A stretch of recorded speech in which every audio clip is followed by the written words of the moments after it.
നമസ്കാരം. J D പാമ്പയ്ക്കലിൻ്റെ മറ്റൊരു വീഡിയോയിലേക്ക് ഏവർക്കും സ്വാഗതം. ഫുട്ബോൾ ലോകത്തെ ഏറ്റവും പുതിയ അപ്ഡേറ്റുകൾക്കായി ചാനൽ മറക്കാതെ സബ്സ്ക്രൈബ് ചെയ്യുക. കോപ്പ അമേരിക്ക കിരീടത്തിൽ വീണ്ടും മുത്തമിട്ട് അർജന്റീന.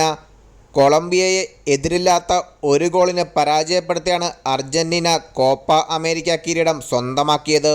മുഴുവൻ സമയത്തും ഇരു ടീമുകൾക്കും ഗോൾ കണ്ടെത്താനാവാതെ വന്നതോടെ മത്സരം അധിക സമയത്തേക്ക് നീളുകയായിരുന്നു. മത്സരത്തിൻ്റെ 112-ാം മിനിറ്റിൽ ലോസെൽസയുടെ അസിസ്റ്റിൽ ലൗതാരോ മാർട്ടിനസ് നേടിയ ഗോളിലാണ് അർജന്റീന വിജയം സ്വന്തമാക്കിയത്. മത്സരത്തിൻ്റെ 66-ാം മിനിറ്റിൽ സൂപ്പർ താരം ലയണൽ മെസ്സിക്ക് പരിക്ക് മൂലം മത്സരത്തിൽ നിന്ന് പിന്മാറേണ്ടി വന്നിരുന്നു.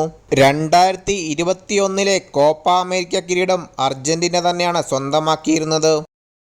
വീഡിയോ അവസാനിക്കുന്നു. കൂടുതൽ അപ്ഡേറ്റുകൾക്കായി ചാനൽ സബ്സ്ക്രൈബ് ചെയ്യുക.